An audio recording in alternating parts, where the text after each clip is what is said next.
Hello everyone, আরও একটি নতুন রেসিপিতে তোমাদের সকলকে ওয়েলকাম জানাচ্ছি। আজকের রেসিপি ডিম ভাপা। তো এই জন্য আমি নিয়ে নিয়েছিলাম 5টা ডিম, আর 5টা ডিমকে ফাটিয়ে নুন হলুদ গোলমরিচ গুঁড়ো দিয়ে আমি কিন্তু একটা টিফিন বক্সে করে গরম জলে ভাপ দিয়ে নিয়েছিলাম। আর তারপরে এগুলোকে আমি কিউবের আকারে কেটে নিয়েছি। দেখো কত সুন্দর লাগছে, চেনাই যাচ্ছে না যে এটা ডিম।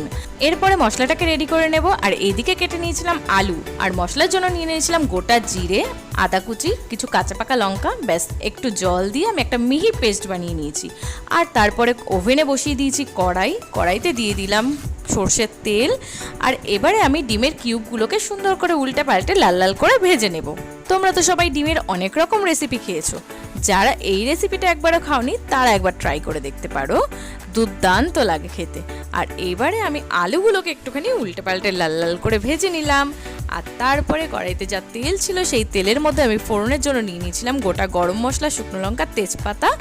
আর সেটাকে একটুখানি ভেজে নিয়ে তারপর এর মধ্যে পেঁয়াজ কুচিটা দিয়ে এটাকে গোল্ডেন ব্রাউন করে ভেজে নিয়ে এর মধ্যে দিয়ে দিয়েছিলাম মশলার পেস্টটা। গ্যাসের ফ্লেমটাকে লো টু মিডিয়ামে রেখে আমি মশলাটাকে খুব সুন্দর করে কষিয়ে নেব। আর এর মধ্যে দিয়ে দিয়েছিলাম নুন, হলুদ আর সামান্য কাশ্মীরি লঙ্কার গুঁড়ো। তারপরে মশলাটাকে খুব সুন্দর করে কষে নেব যতক্ষণ না পর্যন্ত এর থেকে তেল ছেড়ে আসছে। তো তারপরে দেখো মশলাটা কষানো হয়ে গেছে, পরে আমি এর মধ্যে আলুটাকে দিয়ে দিয়েছিলাম। আলুটা মশলার সঙ্গে খুব ভালোভাবে মিশে যাওয়ার পরে দিয়ে দিলাম খুব অল্প পরিমাণে জল। ঝোলটা ফুটে উঠলেই দিয়ে দেবো ডিমের কিউবগুলো। আর এর সঙ্গে ভালো করে মিশিয়ে নিয়ে আমি ঢাকা দিয়ে এটাকে 5 মিনিট হতে দিয়েছিলাম। আর 5 মিনিট পরে দেখো ঝোলের কনসিস্টেন্সিটা কতটা টেনে এসছে। আর এর মধ্যে আমি একটুখানি গরম মশলা দিয়ে এটাকে খুব ভালো করে মিশিয়ে নিয়ে তারপরে নামিয়ে নিলাম।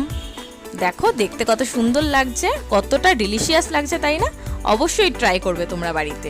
আর কেমন হয় আমাকে জানাবে। রেসিপি ভালো লাগলে কমেন্টে জানাতে ভুলো না যেন।